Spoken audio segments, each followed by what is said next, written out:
Perkenalkan, nama saya Fikrada Maruda dengan NPM akhir 140.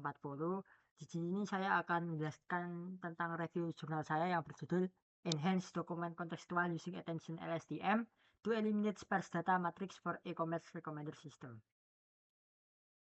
Yang pertama yaitu permasalahan yang diselesaikan, yang dimana masalah utama yang dibahas dalam penelitian ini itu sparse data dalam sistem rekomendasi e-commerce, yang dimana khususnya pada metode CEF atau collaborative filtering, yang dimana masalah ini muncul karena sedikitnya pengguna yang memberikan rating terhadap produk, sehingga informasi yang tersedia itu sangat terbatas dan pembelajaran mesin itu sangat susah untuk mempelajarinya. Akibatnya, sistem rekomendasi sendiri itu kesulitan memberikan saran yang akurat dan juga bisa dibilang dapat tidak relevan seperti itu.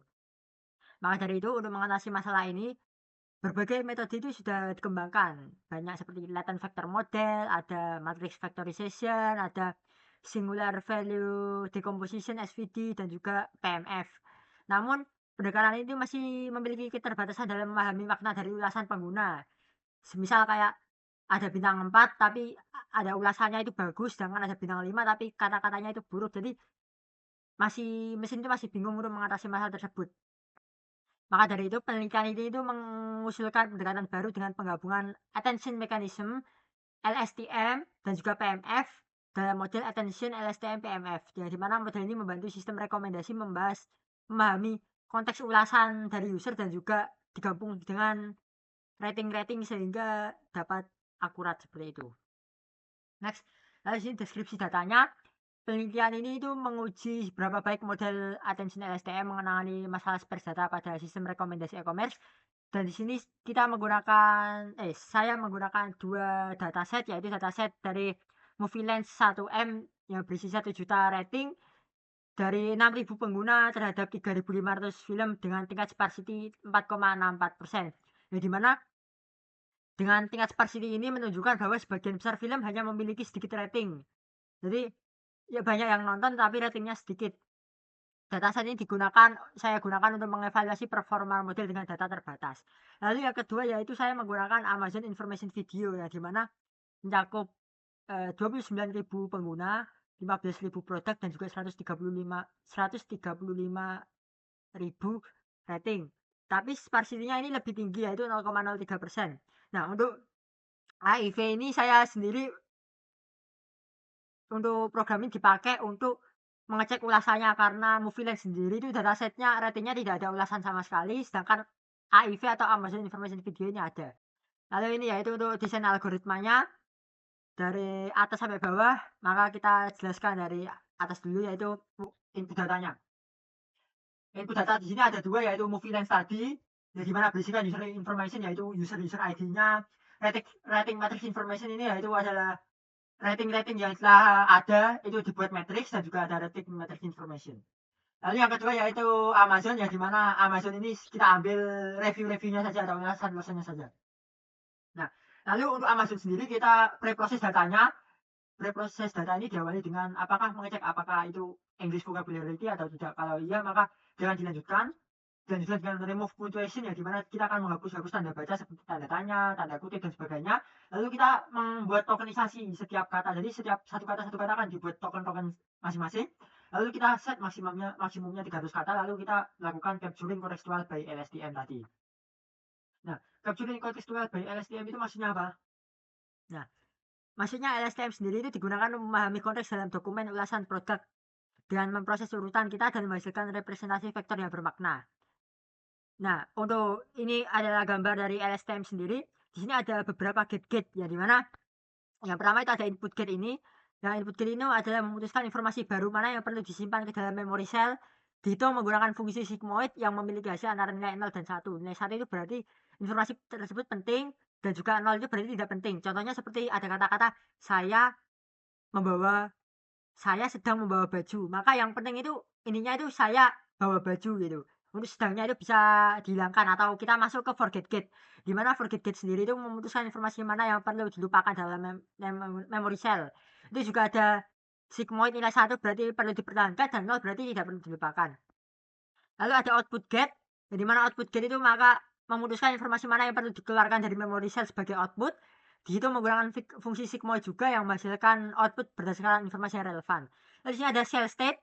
Shell state sendiri yaitu adalah memori dari LSTM yang dimana dia menyimpan informasi penting dari langkah-langkah sebelumnya. Karena LSTM ini bersifat dia itu saling chaining atau memahami langkah-langkah sebelum-sebelumnya. Lalu ada hidden state juga yang dimana dia itu adalah output setiap langkah waktu itu tetap ada outputnya. Jadi kita tahu setiap langkah itu outputnya seperti apa. Lalu selanjutnya yaitu gambar sebelahnya yaitu ada mekanisme attention. Ya dimana attention ini pemrosesan teks ya dimana konteksnya sequence to sequence. Ya dimana ada yang pertama yaitu input. Ada input sequence yang dimana berfungsi untuk memasukkan kata-kata yang akan dirubah menjadi vektor menggunakan word embedding. Seperti ini ada 0,5, 0,3, 0,1, 0,1. Lalu hitung bobot attentionnya, kita hitung apakah itu kata-katanya itu berbobot atau tidak. Kalau sudah, maka kita akan hitung konteks vektornya. Konteks vektor dihitung sebagai wegsum. Lalu kita menggenerate outputnya, maka kita akan menghasilkan outputnya untuk kata-kata yang paling dominan dan juga paling bermakna. Lalu selanjutnya itu ada latent factor PMF yang dimana penelitian ini itu kita menggunakan PMF atau probabilistic matrix factorization untuk mengfaktorisasi matriks-matriks rating-rating menjadi user dan item latent factor. Ini latent factor ini sebentar saya mundur lebih dahulu. Nah ini adalah kita sudah masuk ke movie lens tadi yang dimana data-data tadi itu. Nah dengan zero mean spherical Gaussian, faktor laten dimodelkan dengan distribusi Gaussian bermin 0 ya dimana dia akan menjaga kestabilannya. Lalu vektor ulasan dari attention LSTM tadi dari AIV itu diintegrasikan melalui PMF tadi itu, lalu memungkinkan sistemnya ini memahami rating serta konteks ulasan tersebut untuk prediksi lebih akurat. Jadi digabunglah sama yang movie lens sama AIV tadi. Lalu selanjutnya yaitu ada training skenario yang dimana ini datasetnya itu dibagi dengan rasio bertahap seperti 20-80, 40-60, 60-40, dan juga 80-20 untuk menguji performa model pada berbagai tingkat sparsity. Maksudnya 20-80 itu seperti 20 testing, 80% training, 40 testing, 60% training seperti itu. Lalu selanjutnya yaitu evaluation matrix yang dimana evaluasi ini adalah ketika semua data tadi sudah di-train dan juga dites, maka kita mengevaluasi rating-rating tersebut menggunakan RMSE ya, di mana matriks utama untuk mengukur akurasi prediksi rating tersebut. Semakin kecil maka prediksinya itu semakin akurat dan juga bagus seperti itu. Lalu rangkaian skenario-nya yaitu yang pertama kita pembagian dataset dengan rasio sparsity berbeda tadi 20-80, 40-60 dan sebagainya. Lalu ada kita pembandingan model dengan atau tanpa attention mechanism. Lalu yang ketiga yaitu perbandingan model dengan state of the art yang lain-lainnya. Nah, lalu saya masuk ke hasil analisa saya yang pertama yaitu pembagian dataset dengan sparsity berbeda. Di sini ada gambarnya, di mana ada beberapa epoch dan juga ada RMSE-nya. Dari gambar itu kita bisa tahu meskipun akurasinya menurun seiring meningkatnya sparsity-nya, tapi attention, LSTM, PMF itu tetap lebih unggul pada sparsity 80%. RMSE-nya mencapai 0,731 ini.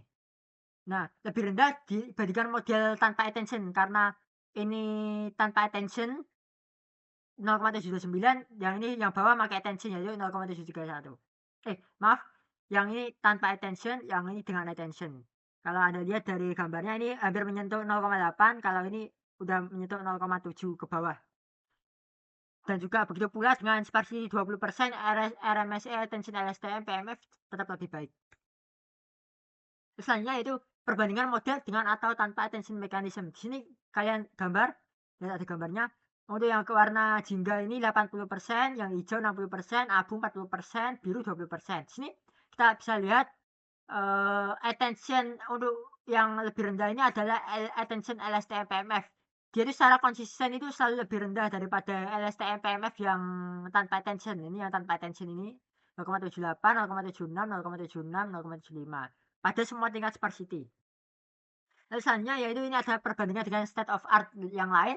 Ada menggunakan prediksi autoencoder PMF, ada CNN PMF, ada LSTM PMF, dan juga ada yang saya review yaitu attention LSTM PMF. Dimana bisa kalian lihat di sini RMSE-nya yang paling rendah yaitu attention LSTM PMF yang mencapai 0 kecil banget, sedangkan yang paling tinggi yaitu autoencoder PMF. Jadi di sini kita bisa simpulkan bahwa attention LSTM PMF ini sangat-sangat bagus dan juga sangat akurat dalam mengecek rekomendasi.